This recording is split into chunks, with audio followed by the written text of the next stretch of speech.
نماز میں خنجر لگا، نماز فجر کی نماز پڑھا تو اب ایک دم گرے، وہ چھپا ہوا تھا ابو لولو مجوسی، اس نے 7 وار کیے خنجر کے پیڑ، تو اب گرے تو پہلی صف والوں کو تو پتہ تھا، پیچھے نہیں، تو عبد الرحمن بن عوف لپک کے آگے مصلی پہ کھڑے ہو کے نماز شروع کر دی، اور چند آدمی اس کو پکڑنے کے لیے بھاگے، پھر اس نے آگے جا کے اپنے آپ کو خنجر مار کے اس نے خودکشی کر لی، اٹھا کر مکان پر لے گئے، دودھ پلایا گیا تو وہ آنکھوں سے باہر نکل گیا، کہنے لگے موت کا پیغام آ گیا ہے، تو اپنے بیٹے کو بلایا کہ بیٹا جا کر اماں جان عائشہ سے کہو کہ عمر امیر المومنین نہ کہنا، اب میں امیر المومنین نہیں ہوں، کہنا کہ عمر بن خطاب اپنے دونوں ساتھیوں کے ساتھ قبر کی جگہ چاہتا، اگر مجھے اجازت مل جائے تو مجھے وہاں دفن کرنا، اگر اجازت نہ ملے تو مجھے عام قبرستان میں دفن کر دینا۔ عبداللہ بن عمر تشریف لے گئے تو اماں عائشہ بیٹھی رو رہی تھی، کہا اماں جان میرا باپ عمر بن خطاب اجازت چاہتا ہے قبر کی اپنے دونوں ساتھیوں کے ساتھ، تو حضرت عائشہ رضی اللہ تعالیٰ عنہ رونے لگی، پہلے بھی رو رہی تھی، کہا عبداللہ یہ جگہ تو میں نے اپنے لیے رکھی ہوئی تھی کہ میں اپنے خامد اور باپ کے ساتھ میں بھی ایک کونے میں سو جاؤں گی، لیکن اگر عمر کی خواہش ہے تو اس جگہ کا عمر مجھ سے زیادہ حق تھا۔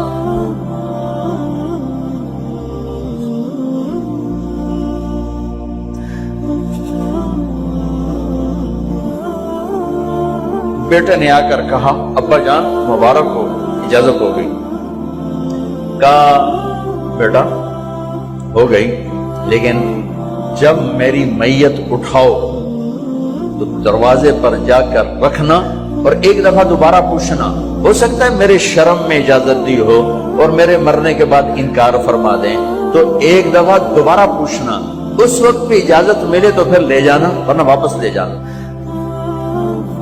حضرت علی اور حضرت حسن تشریف لائے جس دن انتقال ہو رہا ہے، تو گھبراہٹ دیکھی تو حضرت علی نے فرمایا عمر موت سے ڈر گئے ہو؟ کہ نہیں موت سے نہیں ڈر، موت کے بعد کیا ہوگا اس سے ڈر گیا۔ یہ کون کہہ رہا ہے؟ میرے بعد کوئی نبی ہوتا تو عمر ہوتا، یہ وہ کہہ رہا ہے۔ یہ کون کہہ رہا ہے؟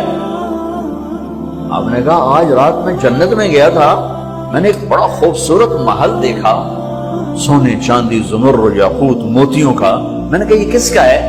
تو مجھے کہا گیا کہ آپ کے غلام عمر بن خطاب کا ہے۔ کون کہہ رہے ہیں موت کے بعد جو ہوگا اس سے ڈر رہا ہوں؟ کہ آپ مسجد میں انٹر ہوئے، مسجد میں ایسے لوگ تھے، ادھر ابو بکر تھے اور ادھر عمر تھے، آپ دیکھو، آپ نے یوں ہاتھ پکڑ لیے، دونوں کے ایسے ہاتھ پکڑ لیے، ادھر ابو بکر ادھر عمر، کہ مجھے دیکھ رہے ہو؟ کہ جی، کہ قیامت کے دن میں ایسے اٹھوں گا کہ میرے ادھر ابو بکر ہوگا اور ادھر میرے عمر ہوگا۔ یہ عمر کہہ رہے ہیں موت سے نہیں ڈرا ہوں، موت کے بعد کیا ہوگا اس پہ ڈر رہا ہوں۔ تو حضرت علی نے فرمایا کیوں ڈرتے ہو؟ میں گواہی دیتا ہوں، میں نے کئی دفعہ اللہ کے محبوب سے سنا کہ جنت کے بڑی عمر کے، ایک تو نا جنت کے نوجوانوں کے سردار، وہ تو حسن حسین ہیں، میں نے کتنی دفعہ سنا اللہ کے نبی سے کہ جنت میں بڑی عمر کے لوگوں کے سردار ہیں ابو بکر اور عمر۔ تو آپ نے کہا قیامت کے دن گواہی دو گے؟ آپ نے کہا، حضرت علی نے کہا میں بھی گواہی دوں گا، میرا بیٹا حسن بھی گواہی دے گا۔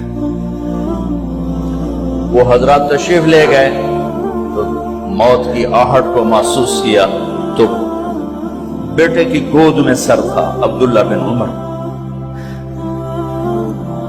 کا، بیٹا یہ زمین پہ لٹا، انہوں نے یہاں سے ہٹا کر یہاں سر رکھ دیا۔ وہ حق سنا نہیں کیا کہہ رہا ہوں؟ زمین پہ ڈال دیں.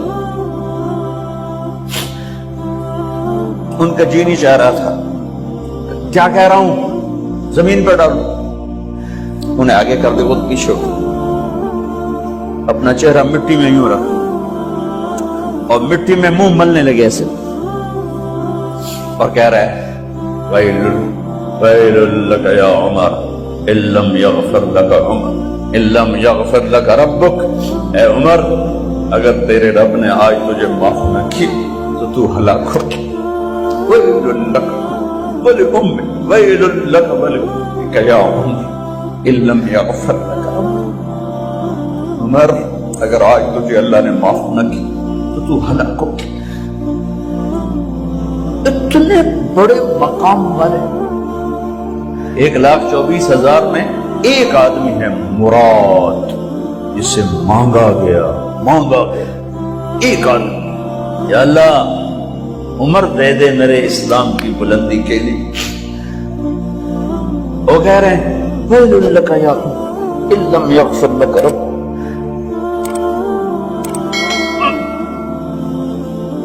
اے عمر, تو برباد ہو گیا اگر تیرے رب نے تجھے معاف نہ کی.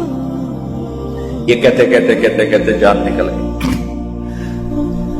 صہیب رضی اللہ عنہ نے آپ نے وصیت فرمائی تھی میرا جنازہ صہیب پڑھائے, رومی. جنازہ پڑھایا گیا,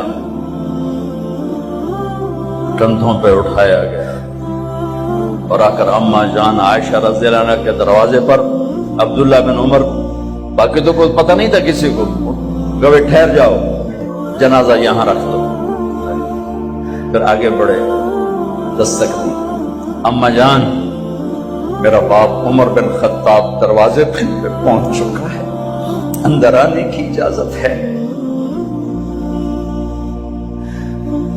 تو اما جان عائشہ نے فرمایا مرحبا بعمر. ہم عمر کو خوش آمدید کہتے ہیں, اور باہر تشریف لے گئی. وہیں حجرہ مبارک میں قبر کھودی گئی. عبداللہ بن عباس فرماتے ہیں کہ میرے کندھے پر کسی نے ہاتھ رکھا, تو میں نے یوں پیچھے مڑ کے دیکھا تو جناب امام المتقین حضرت علی کھڑے ہوئے رو رہے تھے اور فرما رہے تھے عمر, مجھے پتا تھا تیرے سوا یہاں کوئی نہیں آ سکتا, مجھے پتا تھا یہاں تو ہی آئے گا اور کوئی نہیں آ سکتا. چونکہ میں نے ہزاروں دفعہ سنا خرجت انا و ابو بکر و عمر دخلت انا و ابو بکر و عمر. میں نے ہزاروں دفعہ اپنے نبی کی زبان سے سنا میں اور ابو بکر عمر گئے تھے, میں اور ابو بکر عمر آئے تھے, میں اور ابو بکر عمر اندر گئے تھے, میں اور ابو بکر عمر باہر گئے تھے.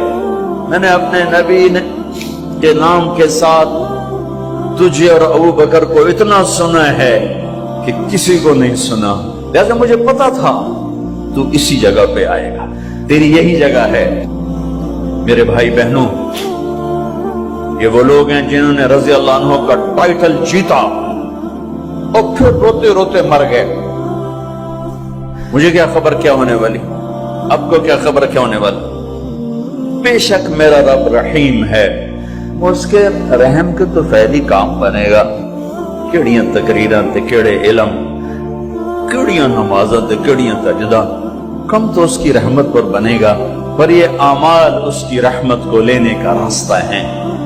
یہ بھی ٹھیک نہیں ہے کہ اللہ غفور الرحیم ہے, آپ ہی معاف کرے گا. یہ یزید اور حسین کو برابر تو نہ کرے. آل رسول کی بوٹی بوٹی نوچ دی جائے اس کی رضا کو ڈھونڈنے کے لیے. وہ نہیں کہہ سکتے تھے اللہ بڑا غفور الرحیم. اس لیے بھائی بہنوں, معاملہ بے شک اللہ کی ذات سے ہے, بڑا کریم ہے, آنسو دیکھنا چاہتا ہے, ندامت دیکھنا چاہتا ہے. کون ہے جس سے گناہ نہیں ہوتی؟ کون؟ میں اسے انسان ماننے کے لیے تیار نہیں. یا تو وہ کوئی فرشتہ ہے یا نبی ہے. نہ نبی آ سکتا ہے نہ ہم فرشتے ہیں. وہ انسان ہی نہیں جس سے خطا نہ ہو. لہذا میں اپنے رب کی قدرت پہ قربان جاؤں, رحمت پہ قربان جاؤں کہ اس نے توبہ کے لیے نہ عمر کی قید نہ عدد کی قید. ابھی تو 60 سال کا ہو گیا ہے، 70 سال کا ہو گیا، اب تیری کوئی توبہ نہیں، آخری سانس میں آ جا قبول ہے. ابھی تیری 100 دفعہ ٹوٹ چکی ہے توبہ، اب 101 دفعہ قبول نہیں، 1 کروڑ دفعہ توڑ کے آ جا قبول ہے.